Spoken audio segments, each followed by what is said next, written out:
오늘 이 시간 하나님께서 우리에게 주시는 말씀은 시편 56편 1절에서 마지막 13절까지 말씀입니다. 시편 56편 1절에서 13절까지 말씀을 한 절씩 교독하시겠습니다.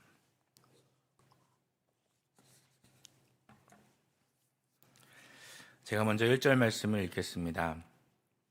하나님이여 내게 은혜를 베푸소서. 사람이 나를 삼키려고 종일 치며 압제하나이다. 내 원수가 종일 나를 심키려 하며 나를 교만하게 치는 자들이 많사오니 내가 두려워하는 날에는 내가 주를 의지하리이다. 내가 하나님을 의지하고 그 말씀을 찬송하올지라. 내가 하나님을 의지하였은즉 두려워하지 아니하리니 혈육을 가진 사람이 내게 어찌하리이까. 그들이 종일 내 말을 곡해하며 나를 치는 그들의 모든 생각은 사악이라. 그들이 내 생명을 엿보았던 것과 같이 또 모여 숨어 내 발자취를 지켜보나이다. 그들이 악을 행하고자 안전하오리이까. 하나님이여 분노하사 뭇 백성을 낮추소서. 나의 유리함을 주께서 계수하셨사오니 나의 눈물을 주의 병에 담으소서. 이것이 주의 책에 기록되지 아니하였나이까. 내가 아뢰는 날에 내 원수들이 물러가리니 이것으로 하나님이 내 편이심을 내가 아나이다. 내가 하나님을 의지하여 그의 말씀을 찬송하며 여호와를 의지하여 그의 말씀을 찬송하리이다. 내가 하나님을 의지하였은즉 두려워하지 아니하리니 사람이 내게 어찌하리이까. 하나님이여 내가 주께 서원함이 있사온즉 내가 감사제를 주께 드리리니. 함께 읽겠습니다. 주께서 내 생명을 사망에서 건지셨습니다. 주께서 나로 하나님 앞 생명의 빛에 다니게 하시려고 실족하지 아니하게 하지 아니하셨나이까. 아멘. 오늘도 하나님의 은혜와 평강이 함께 하시기를 바랍니다. 오늘 말씀 56편은 다윗이 시은 비탄시입니다. 이 시는 표제에 언급된 것처럼 신정왕국 이스라엘의 왕에게 절대적으로 요구되었던 여호와 신앙의 순수성을 상실한 사울을 대신할 새 왕으로 기름 부음 받은 다윗이 혁혁한 전공과 업적에도 불구하고 인본주의적 권력욕에 사로잡힌 사울의 시기와 핍박을 받아 도피 생활을 하던 중 블레셋의 가드 땅으로 피신하였다가 그곳에서 어려움을 당했을 때 지은 시입니다. 다윗이 블레셋의 가드로 피신하였을 때의 사건은 사무엘상 21장 10절에서 15절 말씀에 잘 기록되어 있습니다. 다윗은 사울의 핍박을 피하여 가드왕 아기스에게로 갔으나 자신의 정체가 드러나 위기를 맞이하였다가 미친 척함으로써 겨우 목숨을 부지하고 추방되었습니다. 이 내용만 보면 다윗은 비록 가드에서 위기에 처하기는 하였지만 비교적 수월하게 위기에서 벗어난 것처럼 보입니다. 그러나 오늘 시에 의하면 상황이 그렇게 간단하지만은 않았던 것으로 보입니다. 아마도 다윗은 가드에서 사로잡혀 상당한 신문을 당하였고 다윗은 사울을 피하려고 가드로 갔는데 그것이 사실은 곰을 피하려다가 사자굴로 들어간 셈이 되고 만 것입니다. 오늘 시는 바로 그러한 절박한 위기 상황에서 지은 시인 것입니다. 먼저 1절 말씀을 보면 다윗은 하나님이여 내게 은혜를 베푸소서라는 말로 그의 기도를 시작하고 있습니다. 이는 다윗의 형편이 매우 절박하다는 것을 알려줍니다. 당시 다윗이 처한 형편이 어떠했습니까? 앞서 말씀드린 것처럼 그는 꼼짝없이 죽을 형편이었습니다. 다윗은 사울에게 쫓기는 처지였습니다. 그는 사울의 추격을 피하여 이스라엘 땅 곳곳을 헤매야 했습니다.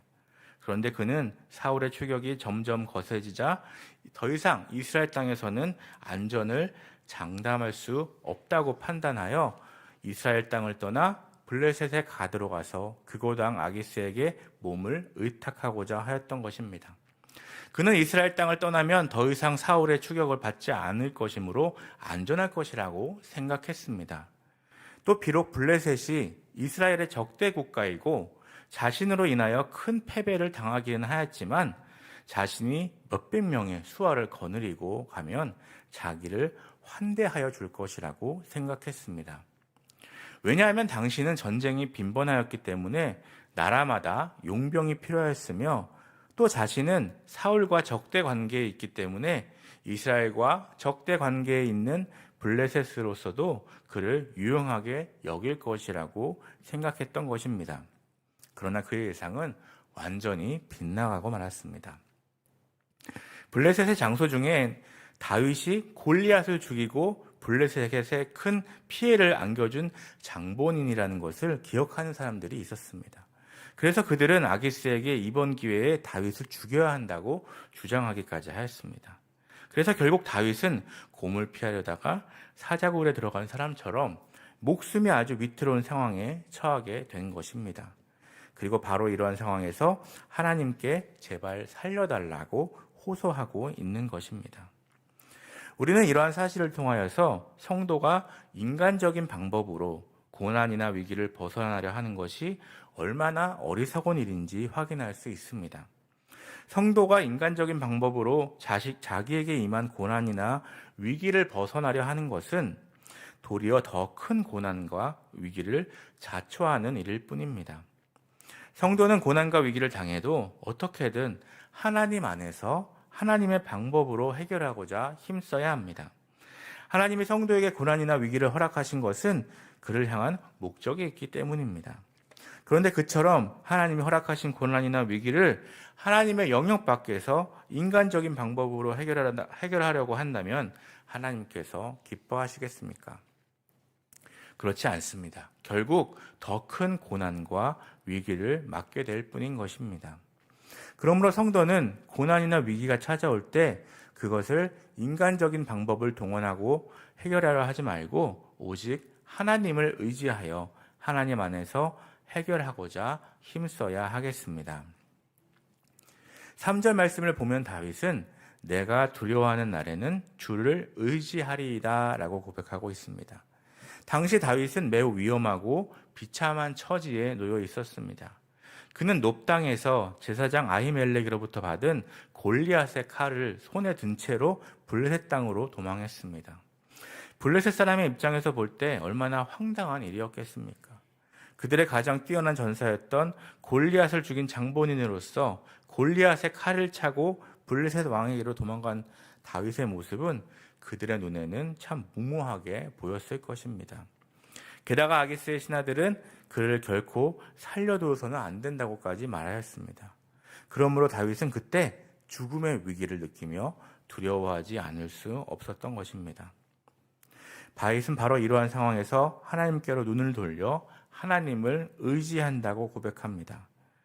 그렇습니다. 두려움은 다윗을 엄습하였습니다만 다윗은 그러한 두려움에 압도되어 믿음을 버리거나 모든 것을 포기하지 않고 도리어 그 두려움으로 인하여 하나님을 바라보았으며 하나님을 의지함으로 두려움을 극복하려 하였던 것입니다.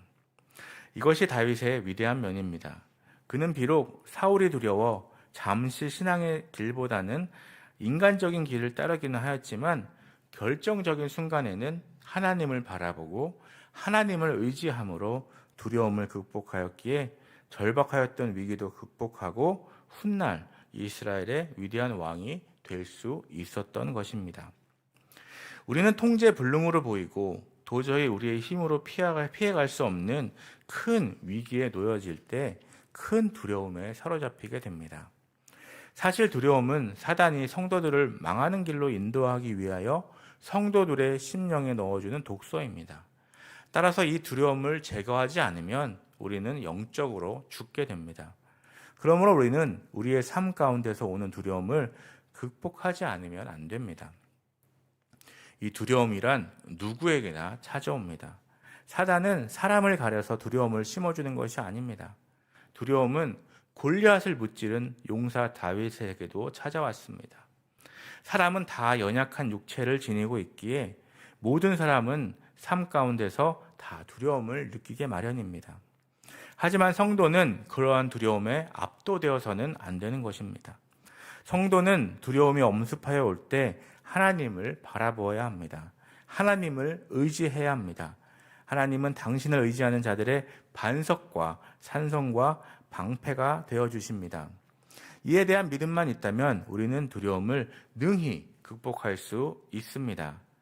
다윗이 4절에서 내가 하나님을 의지하고 그 말씀을 찬송하올지라 내가 하나님을 의지하였은즉 두려워 아니하리니 혈육을 가진 사람이 내게 어찌하리까 라고 선언했던 것처럼 우리도 같은 선언을 할 수 있는 것입니다. 우리도 하나님을 의지함으로 엄습하여 오는 두려움을 극복하고 세상에서 담대하고 승리하는 삶을 살아가야 하겠습니다. 12절을 보면 다윗은 하나님이여 내가 주께 서원함이 있었은즉 내가 감사제를 주께 드리리니 라고 하였습니다. 감사제란 화목제로서 하나님의 은총에 대하여 감사하여 드리는 제사입니다. 그런데 우리가 여기서 알아야 할 사실은 아직까지 다윗의 신상에는 아무런 변화도 일어나지 않았다는 것입니다. 앞서 다윗이 하나님께 눈물로 호소했던 상황이나 지금이나 그의 처지는 조금도 변하지 않았습니다. 그런데 9절 이하를 보면 다윗은 하나님께서 자신을 구원하실 것이라는 확신을 가지게 되었습니다. 그래서 13절을 보면 아직 구원을 받지 못하였지만 이미 구원받은 것으로 간주하는 것입니다. 이에 그는 하나님께 자신이 서원한 바 있는 감사제를 드리기로 다짐하고 있는 것입니다. 여기서 우리는 다윗의 성숙하여진 믿음을 볼 수 있습니다. 그는 더 이상 사울이 두려워 이방 땅으로 피신해야만 하였던 나약한 인간이 아니었습니다. 지금 그는 아직 이루어지지도 않은 일조차도 이미 이루어진 것으로 여길 만큼 강한 믿음의 소유자가 되었습니다. 그리고 그는 그러한 믿음의 증거로 감사제를 드리겠다고 다짐하고 있는 것입니다. 다윗은 자신의 믿음을 단지 입으로만 고백하는 데서 벗어나 실제적으로 하나님께 보이고자 하였습니다. 믿음이란 이렇게 우리의 삶 속에서 구체적인 행동으로 나타나야 합니다. 자기에게 믿음이 있다면 그 믿음대로 행해야 합니다.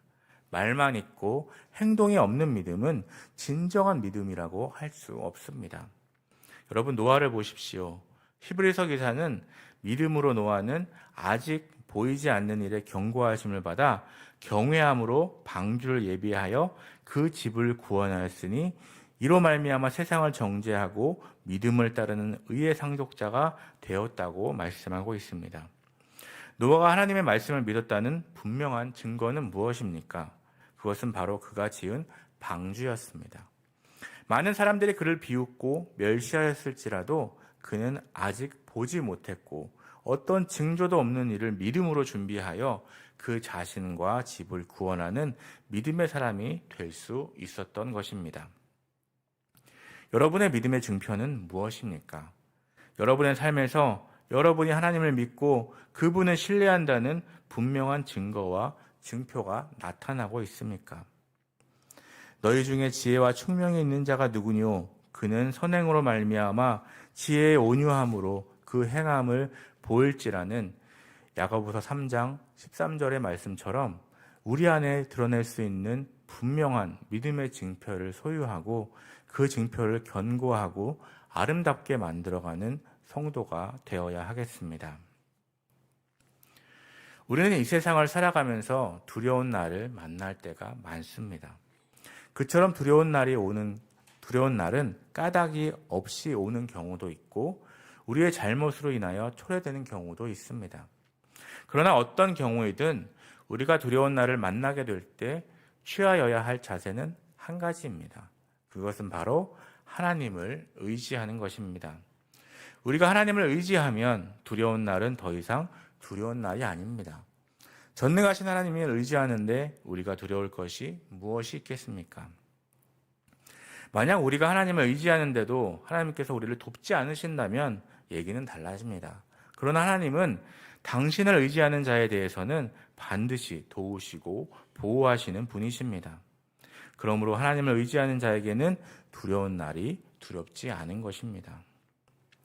고난이나 위기가 찾아올 때 그것을 인간적인 방법으로 동원하여 해결하려고 하지 말고 오직 하나님을 의지하여 하나님 안에서 해결하고자 힘써서 하나님을 의지함으로 엄습하여 오는 두려움을 극복하고 세상에서 담대하고 승리하는 삶을 살아가는 저와 여러분 되시기를 간절히 소망합니다. 기도하시겠습니다. 사랑의 하나님, 오늘도 이 새벽에 깨워주시고 주의 전으로 불러주시고 말씀으로 새롭게 해주시니 감사합니다.